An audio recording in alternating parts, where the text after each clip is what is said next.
Well, Elon Musk's slash and burn approach to downsizing the federal government is showing no signs of slowing down. The latest casualty, Native American education.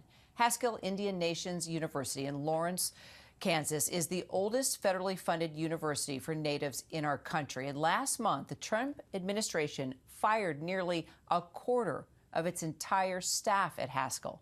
And now the students are fighting back.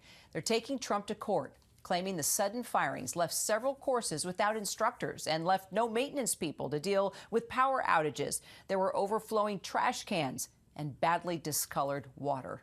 Joining me now, Ella Bowen, member of the Sault Ste. Marie tribe of Chippewa. She's a freshman at Haskell Indian Nations University and one of the students suing the Trump administration. She joins me along with attorney for the nonprofit Native American Rights Fund, Jacqueline DeLeon. Glad to have you both. Ella, let's start with you. What are things like at school right now? I think the overall feeling of the student body here is fear.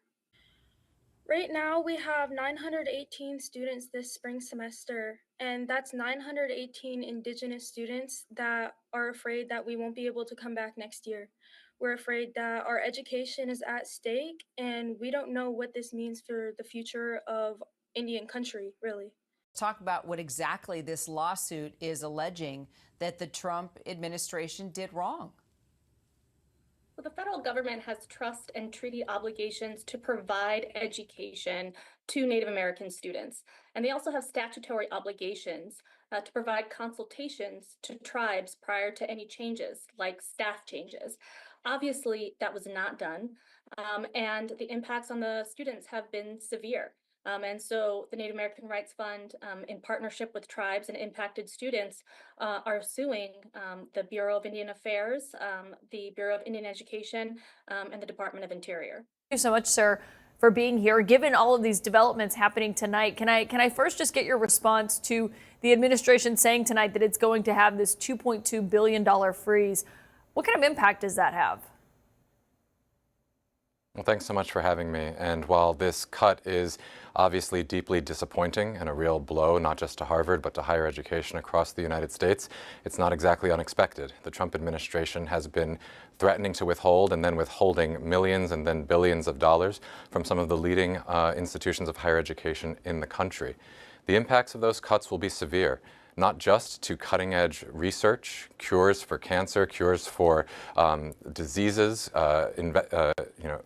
studies that try to understand the most cutting-edge technology, but also all of the work that happens at these universities with respect to how we study our history, the things that are essential to our democracy. There's a lot that happens at these universities that are essential to having a free democracy, and that's, I think, exactly the reason why they're all under attack. So the impact is significant, but I'm really proud to see Harvard standing up to fight. Well, you filed your lawsuit before we saw how Harvard was going to respond tonight, and essentially you were arguing that the threat to cut this funding violates free speech and other First Amendment rights here. Given Harvard is the first school that we've seen respond this way, how does that impact your lawsuit, and what does that mean for this going forward?